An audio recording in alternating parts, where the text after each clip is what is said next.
லவ்தேத்தூர் இயேசுஸ் கிறிஸ்துஸ். இயேசு கிறிஸ்துவுக்கு புகழ். தமிழ் கூறும் நல்லுலகில் வாழும் அனைத்து அன்புள்ளங்களுக்கும் வத்திக்கான் வானொலியின் வணக்கம். இறைவன் உங்கள் உள்ளத்தையும் இல்லத்தையும் தன் அன்பாலும் அருளாலும் அமைதியாலும் இன்றும் என்றும் நிரப்புவாராக.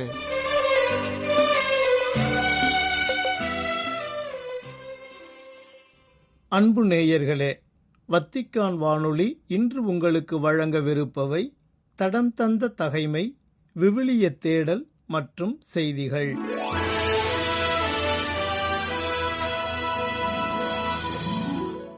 தடம் தந்த தகைமை.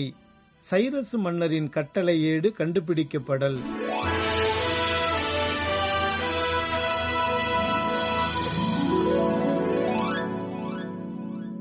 அந்நாட்களில் மன்னர் தாரியு கட்டளையிடவே பாபிலோனில் உள்ள கருவூலத்தை கொண்ட ஏட்டுச்சுருள்கள் வைக்கப்படும் அறையை சோதனையிட்டார்கள்.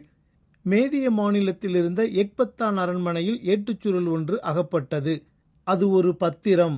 அதில் எழுதியிருந்ததாவது: சைரசு மன்னர் அரியணை ஏறிய 1ஆம் ஆண்டு சைரசு மன்னர் எருசலேமில் உள்ள கடவுளின் கோவிலை பற்றி ஆணை ஒன்று பிறப்பித்தார். எங்கே பலிகள் ஒப்புக்கொடுக்கப்பட்டனவோ அங்கேயே கோவில் கட்டப்படட்டும். அடித்தளம் உறுதியாக்கப்படட்டும்.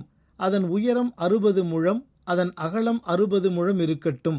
3 வரிசை பெரிய கற்களாலும் 3 வரிசை புதிய மரங்களாலும் அமையட்டும். அதற்கு தேவையான செலவை அரசு கருவூலத்திலிருந்து கொடுக்கட்டும்.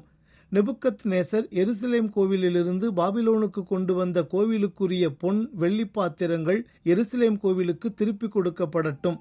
அவை கடவுளின் கோவிலில் முன்பு இருந்த இடத்திலேயே வைக்கப்படட்டும்.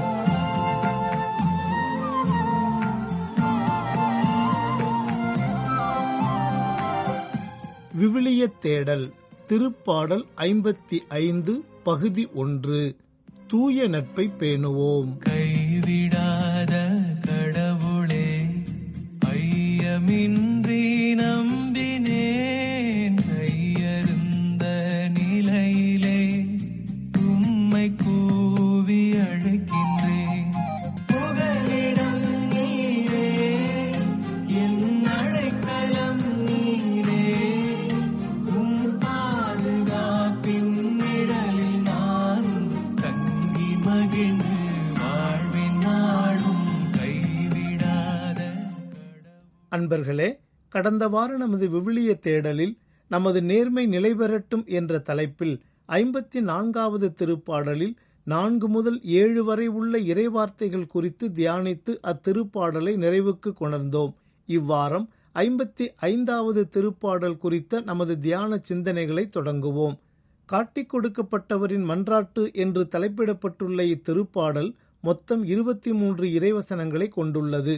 இதன் தலைப்பை வாசிக்கும் போதே தாவீது ஏதோ ஒரு ஆபத்தான சூழலில் இருந்துள்ளதையும் அப்போது அவர் தமது எதிரிகளால் காட்டிக் கொடுக்கப்பட்டுள்ளார் என்பதையும் நம்மால் புரிந்து கொள்ள முடிகின்றது. தனது மகன் அப்சலோம் விளைவித்த கலகத்தின் போதும் அவருடைய நெருங்கிய ஆலோசகர்களில் ஒருவரான அகிதோபல் அவரை காட்டிக் கொடுக்க முனைந்த போதும் தாவீது இந்த திருப்பாடலை எழுதினார் என்பதும் பல விளக்க உரையாளர்களின் யூகமாக அமைந்துள்ளது. குறிப்பாக இங்கு இறையியல் அறிஞர்கள் சிலர் தாவீதின் துயரங்களை இயேசுவின் துயரங்களுடன், அதாவது அவரது பாடுகளுடன் ஒப்பிட்டு காட்டுகின்றனர். அவ்வாறே தாவீதை காட்டிக் கொடுக்க முற்பட்டு பின்னர் அதனால் ஏற்பட்ட தோல்வியால் தூக்கிட்டு தற்கொலை செய்து கொண்ட அகிதோபலின் மரணத்தை இயேசுவை காட்டிக் கொடுத்து பின்னர் அந்த தோல்வியால் தூக்கிட்டு தற்கொலை செய்து கொண்ட யூதாஸின் மரணத்தோடும் ஒப்பிட்டு காட்டுகின்றனர். இது குறித்து புதிய ஏற்பாட்டில் குறிப்புகள் ஏதும் இல்லை என்றாலும் தாவீதுக்கு ஏற்பட்ட சூழல் அதனை ஏற்க வைக்கின்றது. இந்த ஒட்டுமொத்த திருப்பாடலையும் 3 பிரிவுகளாக பிரிக்கலாம். முதலாவது, கடவுளிடம் தனது கையறு நிலை குறித்து விளக்கி அவரின் பேருதவியை கேட்டு இறைவேண்டல் செய்கின்றார் தாவீது. இரண்டாவதாக, தனது எதிரிகளின் பெரும் அக்கிரமங்களையும் துரோகங்களையும் குறித்து கடவுளிடம் முறையிடுகின்றார். மூன்றாவது, கடவுள் தகுந்த நேரத்தில் தனக்கு உதவி புரிவார் என்று உறுதியாக நம்புகின்றார். அன்பர்களே, இப்போது இத்திருப்பாடலில் 1 முதல் 8 வரை உள்ள இறைவார்த்தைகள் குறித்து தியானிப்போம். முதலில் அமைந்த மனதுடன் அவ்வார்த்தைகளுக்கு செவிமடுப்போம். கடவுளே, என் மன்றாட்டுக்கு செவிசாய்த்தருளும். நான் முறையிடும் வேளையில் உம்மை மறைத்துக் கொள்ளாதேயும். என் விண்ணப்பத்தை கேட்டு மறுமொழி அருளும். என் கவலைகள் என் மன அமைதியை குலைத்து விட்டன. என் எதிரியின் கூச்சலாலும் பொல்லாரின் ஒடுக்குதலாலும் நடுங்குகின்றேன். ஏனெனில் அவர்கள் எனக்கு இடையூறு பல செய்கின்றனர். சினமுற்று என்னை பகைக்கின்றனர். கடுந்துயரம் என் உள்ளத்தை பிளக்கின்றது. சாவின் திகில் என்னை கவ்விக்கொண்டது. அச்சமும் நடுக்கமும் என்னை ஆட்கொண்டன. திகில் என்னை கவ்விக்கொண்டது. நான் சொல்கின்றேன், புறாவுக்கு உள்ளது போன்ற சிறகுகள் எனக்கு யார் அளிப்பார்? நான் பறந்து சென்று இளைப்பாறுவேனே. இதோ நெடுந்தொலை சென்று பாலை நிலத்தில் தஞ்சம் புகுந்திருப்பேனே. பெருங்காற்றினின்றும் புயலினின்றும் தப்பிக்க புகலிடம் தேடி விரைந்திருப்பேனே. பிரியமானவர்களே, தாவீதின் இந்த வார்த்தைகளை நாம் வாசிக்கும்போது நமது இதயங்களையே முள்ளால் குத்துவது போன்று ஒரு வலியை நமக்கு தருகின்றதல்லவா? அப்படியென்றால் நம் தாவீது அரசருக்கு எப்படி இருந்திருக்கும்? அவரது வார்த்தைகளை மீண்டுமாக கூர்ந்து கவனியுங்கள். என்னே வேதனை தரும் வார்த்தைகள். குறிப்பாக, என் கவலைகள் என் மன அமைதியை குலைத்து விட்டன. என் எதிரியின் கூச்சலாலும் பொல்லாரின் ஒடுக்குதலாலும் நடுங்குகின்றேன் என்று அவர் கூறும் வார்த்தைகள் நம் கண்களில் கண்ணீரை வரவழைக்கின்றன. ஒரு மாபெரும் அரசருக்கே இந்த கதியா? அதுவும் தான் பெற்று வளர்த்த சொந்த மகனே அவருக்கு எதிராக எழுகிறானா என்ற கேள்விகள் நம் உள்ளத்தில் எழலாம். ஆனால் இவை எல்லாவற்றிலும் கடவுள் ஒரு திட்டத்தை வைத்திருப்பார் என்று தாவீது முழுமையாக நம்பினார். அதே வேளையில் அப்சலோமும் அவரது எதிரிகளும் அவருக்கு ஏற்படுத்திய ரணங்களும் வலிகளும் தன்னை விட்டு எப்படியாவது நீங்க வேண்டுமென்பதே தாவீதின் உடனடி தேவையாக இருந்தது. காரணம், அந்தளவுக்கு அவைகள் தாங்க முடியாதவைகளாக இருந்தன என்பதுதான். பொதுவாக ஒரு அரசரின் வாழ்வில் காட்டிக் கொடுத்தல், பழிவாங்குதல், வஞ்சகம், பழிதீர்த்தல், பொய், புரட்டு, அரியணையை கைப்பற்றுதல் ஆகியவை நிகழக்கூடியவைதான். ஆனால் இவைகள் தனது சொந்த பந்தங்களால் நிகழும்போது அவைகள் தாங்க ஒண்ணா துயரங்களை தருகின்றன என்பதே நிதர்சனமான உண்மை.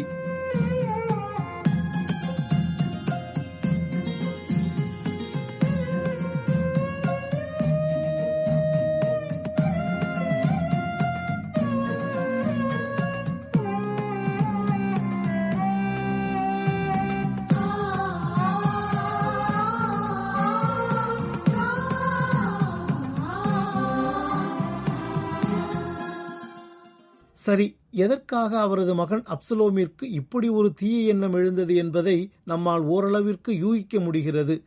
பொதுவாக ஓர் அரசர் தனக்கு பின் தனது மகனையோ அல்லது உறவுகளையோ தான் ஆட்சி அரியணைக்கு தேர்வு செய்வார். ஒருவேளை இந்த வாய்ப்பு தனக்கு கிட்டாமல் சாலமோனுக்கு கிடைக்கலாம் என்று அவன் எண்ணியிருக்கலாம். இதன் காரணமாக பழம் பழுப்பதற்கு முன்பே சுவைத்துவிட வேண்டும் என்ற எண்ணத்தில் இந்த ஆட்சி அதிகாரத்தை கைப்பற்ற முனைந்திருக்கலாம். இங்கே நாம் கவனிக்க வேண்டிய ஒரு முக்கியமான விடயம் என்னவென்றால், அவன் எப்படி சூழ்ச்சி செய்தான் என்பதுதான்.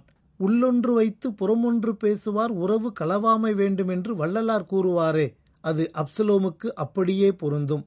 அப்சலோம் 2 ஏமாற்று காரியங்களை செய்தான். முதலாவது, தன் தந்தையை விட தான் மக்களுக்கு நன்றாக நீதி வழங்க முடியும் என்று நினைத்தான்.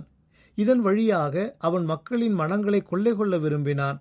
அப்பகுதியை இப்போது வாசிப்போம். அப்சலோம் தனக்கென ஒரு தேரையும் குதிரைகளையும் தனக்கு முன்பாக ஓட 50 ஆள்களையும் அமர்த்தி கொண்டான். அப்சலோம் அதிகாலையில் எழுந்து நகரவாயிலின் பாதை அருகே நிற்பான். யாரேனும் தனக்கிருந்த வழக்கை முன்னிட்டு அரசரிடம் தீர்ப்பு கேட்க வந்தால் அவனை அப்சலோம் தன்னிடம் அழைத்து, நீ எந்நகரிலிருந்து வருகிறாய் என்று கேட்பான். அவன், உம் அடியான் இந்த நகரிலிருந்து இஸ்ரேலின் இந்த குலத்தினின்றும் வருகிறேன் என்று பதில் சொல்லுவான். அப்போது அப்சலோம், உன் வழக்கு சரியானது, நியாயமானது. ஆனால் அரசரின் சார்பாக உன்னை விசாரிக்க எவரும் இல்லை. நான் மட்டும் இந்த நாட்டில் நீதிபதியாக இருந்தால் வழக்குள்ளவர்கள் அனைவரும் என்னிடம் வருவார்கள். நானும் அவர்களுக்கு நீதி வழங்குவேன் என்பான். யாரேனும் அவனை வணங்குவதற்காக நெருங்கினால் தன் கையை நீட்டி அவனை தழுவி முத்தமிடுவான். அரசரிடம் வழக்கை முன்னிட்டு வந்த இஸ்ரேலர் அனைவரிடமும் அப்சலோம் இவ்வாறு செய்து இஸ்ரேலரின் உள்ளங்களை கொள்ளை கொண்டான். இரண்டாவதாக, ஆட்சி அரியணையை கைப்பற்றுவதற்காக தன் தந்தை தாவீதுக்கு எதிராக அவன் செய்யும் சூழ்ச்சி. ஏறக்குறைய எல்லா சதிவலைகளையும் பின்னிய பிறகு தனது தந்தையிடம் சென்று பொய்யொன்றை சொல்லுகின்றான். அப்பகுதியை இப்போது வாசிப்போம். 4 ஆண்டுகள் கழிந்த பின் ஒரு நாள் அப்சலோம் அரசரிடம், நான் ஆண்டவருக்கு செய்துள்ள நேர்ச்சையை நிறைவேற்ற வேண்டும். எபிரோன் செல்ல தயகூர்ந்த அனுமதி தாரும். உமது அடியான் சிரியாவிலுள்ள கெசூரில் வாழ்ந்தபோது ஆண்டவர் என்னை எருசலேமுக்கு திருப்பிக் கொண்டு சென்றால் நான் ஆண்டவரை தொழுவேன் என்று ஒரு நேர்ச்சி செய்தேன் என்றான். நலமாய் சென்று வா என்று அரசர் அவனிடம் கூற அவனும் புறப்பட்டு எபிரோனுக்குச் சென்றான். பின் அப்சலோம் இஸ்ரேலின் அனைத்து குலங்களுக்கும் இரகசிய தூதர் மூலம், நீங்கள் எக்கால முழக்கம் கேட்டவுடன் அப்சலோம் எபிரோனில் அரசராகிவிட்டார் என்று முழங்குங்கள் என்று சொல்லி அனுப்பினான். எருசலேமிலிருந்து அழைக்கப்பட்ட 200 பேர் சென்றனர். வஞ்சகமின்றி இது பற்றி எதுவும் அறியாதவராய் அப்சலோமுடன் சென்றனர். அப்சலோம் பலி செலுத்திய போது தாவீதின் ஆலோசகனான கீலோவியன் அகிதோபலை அவனது நகர் கீலோவிலிருந்து வருமாறு சொல்லி அனுப்பினான். சதி வலுவடைந்தது. அப்சலோமின் ஆதரவாளர்களுடைய எண்ணிக்கையும் மிகுதியானது. அன்பர்களே, இதையெல்லாம் அறிந்த பிறகுதான் இனியும் இங்கே இருந்தால் தனது உயிருக்கு ஆபத்து நேரிடும் என்று அஞ்சியவராக தாவீது தனது படைபரிவாரங்களுடன் காட்டிற்கு தப்பிச் செல்கின்றார். தாவீதின் மனதை காயப்படுத்திய இன்னொரு நிகழ்வு அகிதோபலுடைய துரோகம். காரணம், தாவீதுக்கு உற்ற நண்பராக அவருக்கு ஆலோசனைகளை வழங்கி வந்தவர்தான் இந்த அகிதோபல். அந்நாட்களில் அகிதோபலின் ஆலோசனை கடவுளின் வாக்காக கருதப்பட்டது. இவ்வாறுதான் தாவீதும் அப்சலோமும் அகிதோபலின் அனைத்து ஆலோசனைகளையும் கருதினர் என்ற இறைவார்த்தைகள் இதனை உறுதிப்படுத்துகின்றன. ஆனால் அப்படிப்பட்ட அகிதோபல் தாவீதுக்கு எதிராக கட்சி மாறி அப்சலோமுடன் இணைந்து கொள்கின்றார். அது மட்டுமன்றி தனது உற்ற நண்பராகிய தாவீதுக்கு எதிராகவும் அவரது கை ஓங்குகின்றது.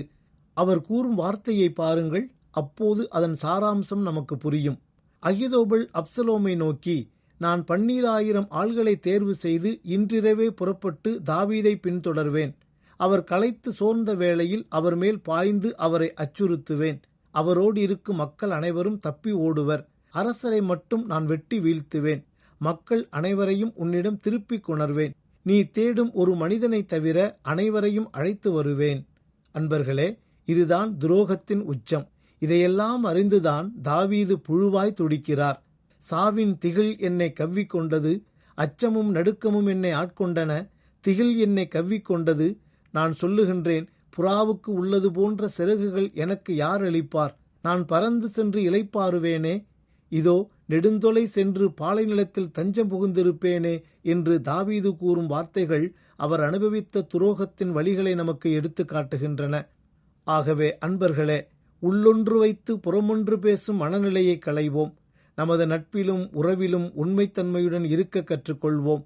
இறைவனில் நமது நம்பிக்கையை நங்கூரமாக பதிக்கும்போது இவை நமக்கு சாத்தியம் என்பதையும் உணர்வோம்.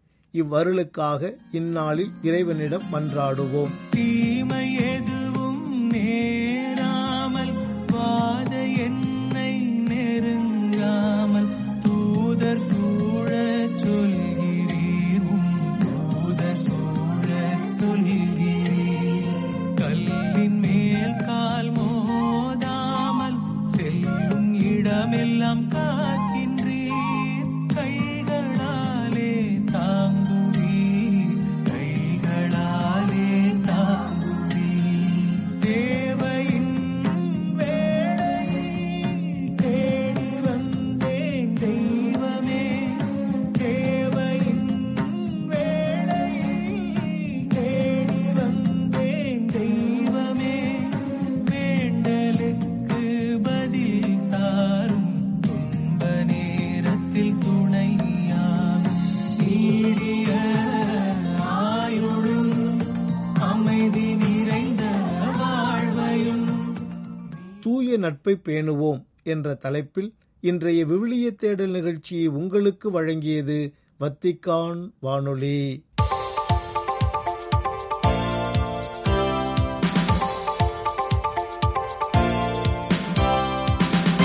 செய்திகள். இவ்வாண்டு அக்டோபர் மாதம் இடம்பெறவுள்ள ஆயர் மாமன்றத்தின் 2வது கூட்டத் தொடருக்கென இச்செவ்வாய்க்கிழமை அன்று வெளியிடப்பட்ட வழிமுறை வழிகாட்டு ஏடு வெளிப்படைத்தன்மை, பொறுப்பேற்பு மற்றும் திரு அவையில் பெண்களின் பங்களிப்பு உட்பட பல்வேறு விடயங்கள் குறித்து எடுத்துரைத்துள்ளது.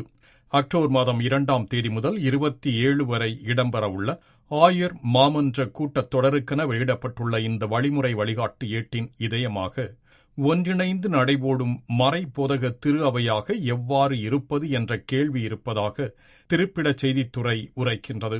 2023ஆம் ஆண்டு இடம்பெற்ற ஆயர் மாமன்ற கூட்டத்தின் தொடர்ச்சியாக 2வது கூட்டத்திற்கென வெளியிடப்பட்டுள்ள இவ்வேடு ஏற்கனவே தயாரித்த பதில்களை கொண்டிருக்கவில்லை. மாறாக வழிகாட்டுதல்களையும் பரிந்துரைகளையும் கொண்டுள்ளது என்கின்றது திருப்பிட செய்தித்துறை.